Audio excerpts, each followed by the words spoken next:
सहारा enterprises तुमच्या स्वप्नातली गाडी आता कमी किमतीत.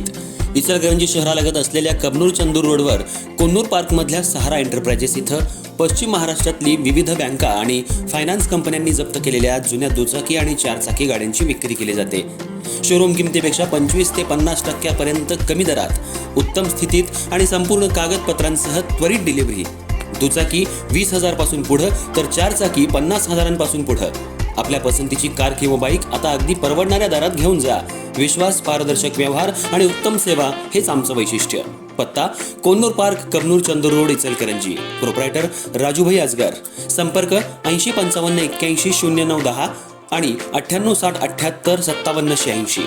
सहारा एंटरप्राइजेस, दर्जा, विश्वास आणि बचत यांचं परिपूर्ण ठिकाण.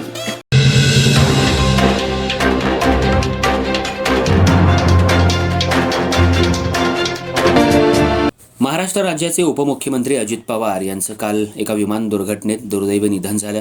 या दुर्घटनेत त्यांच्यासह विमानातील 2 पायलट, 1 अंगरक्षक आणि 1 फ्लाईट अटेंडंट असे एकूण 5 जण यांचाही मृत्यू झाला. अजित पवार यांच्या निधनाची बातमी कळताच संपूर्ण महाराष्ट्रात शोककळा पसरली. ही दुःखद बातमी समजताच राज्यातल्या नागरिकांमध्ये हळहळ व्यक्त होत असून राजकीय, सामाजिक आणि प्रशासकीय क्षेत्रातून शोकसंवेदना व्यक्त केल्या जात आहेत. शहरातही अजित पवार यांच्यावर प्रेम करणारे कार्यकर्ते, समर्थक आणि सर्वसामान्य नागरिकांवर दुःखाचा डोंगर कोसळलाय. त्यांच्या आठवणींनी प्रत्येक डोळा पाणावलेला दिसून येतोय.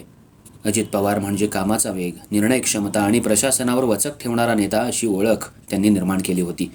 सकाळी 6 वाजल्यापासून कामाला सुरुवात करणारा नेता म्हणून ते प्रसिद्ध होते.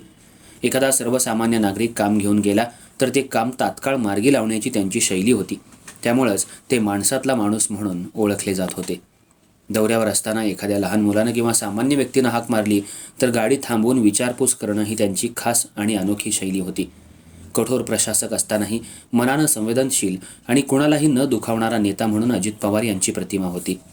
या घटनेनंतर शहरातील सर्वच राजकीय पक्षांचे नेते, नूतन नगरसेवक आणि पदाधिकारी एकत्र येत शोकसभा घेण्यात आली. उपस्थितांनी अजित पवार यांना श्रद्धांजली अर्पण केली. अजित पवार यांच्यासारखा नेता आता पुन्हा होणे नाही, अशा भावना यावेळी व्यक्त करण्यात आल्या.